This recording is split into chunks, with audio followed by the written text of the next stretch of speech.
Bueno, y yo creo que mucho se ha escrito sobre si acaso el presidente ha sido un buen presidente. Hay políticos que en este uso de demagogia siempre lo han hecho, dicen, la historia lo juzgará. Cada vez que se despedían un Ernesto Zedillo, un Carlos Salinas de Gortari, un José López Portillo, siempre decían, la historia me juzgará. Pero no, muchas veces no es necesario esperar el juicio de la historia. En el caso de estos expresidentes, ya sabemos que eran realmente unos corruptos y unos ladrones y unos vendepatrias. En el caso de Andrés Manuel López Obrador, yo no necesito que la historia me dé un veredicto. Yo creo que Andrés Manuel López Obrador va a pasar a la historia como uno de los mejores presidentes que han ocupado la silla presidencial. ¿Por qué digo esto? Porque incluso sus más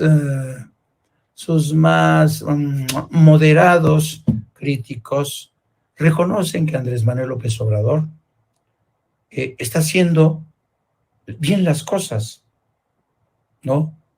Miren, por ejemplo, les voy a compartir una columna que escribió ya hace tiempo el periodista Jorge Cepeda Patterson, una columna interesante que se llama López Obrador, Alito y los porteros con suerte.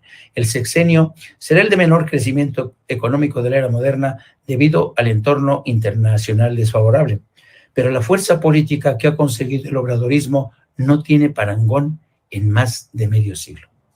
Y esto es cierto. Esto es cierto en muchos sentidos, ¿no? En muchos sentidos. Miren, les leo algunos de los párrafos de esta columna que es interesante, ¿no? Dice, ¿qué habría sucedido en México con un gobierno neoliberal como los anteriores a cargo de la crisis económica y social de los últimos 3 años? Unos responderán que lo habría hecho mejor, otros que nos habría ido peor. Pero es evidente que, sin importar cuál fuera, la pobreza habría aumentado. En síntesis, para López Obrador y su sueño ambicioso, resultó una desgracia que el mundo entrara en un barranco justo en el momento en que intentaba dar un giro de timón en la trayectoria del país. Todo lo que contrario con lo que sucedió en materia política local. Sus adversarios y en general la oposición han desempeñado involuntariamente el papel de comparsas ideales en beneficio del presidente. Tras la derrota de AMLO en 2012, con el triunfo de Peña Nieto y el regreso del PRI al poder, sus aspiraciones presidenciales parecían condenadas al fracaso.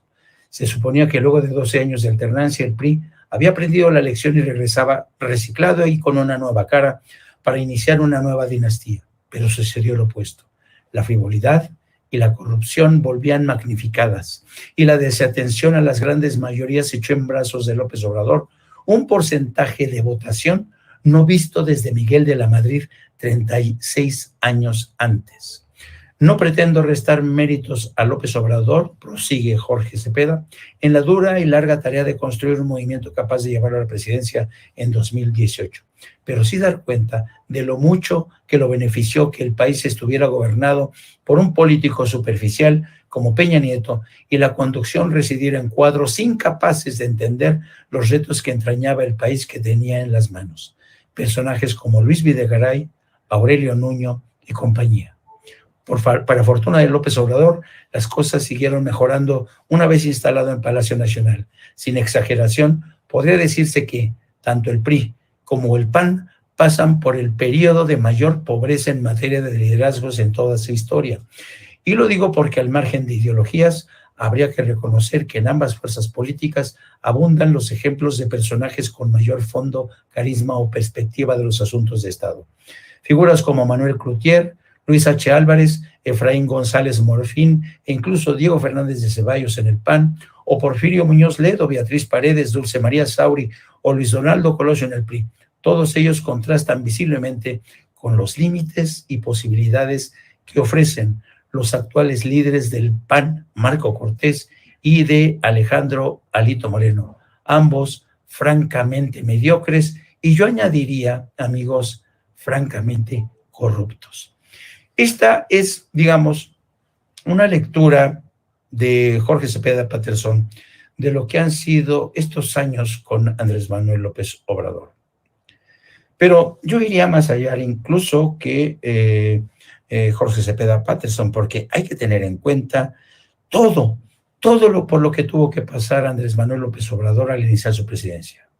¿Qué decir de una pandemia que prácticamente con la que México y el gobierno de López Obrador se topó de bruces?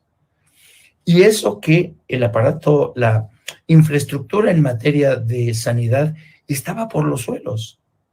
Francamente, el gobierno de López Obrador hizo lo que mejor pudo en esas circunstancias.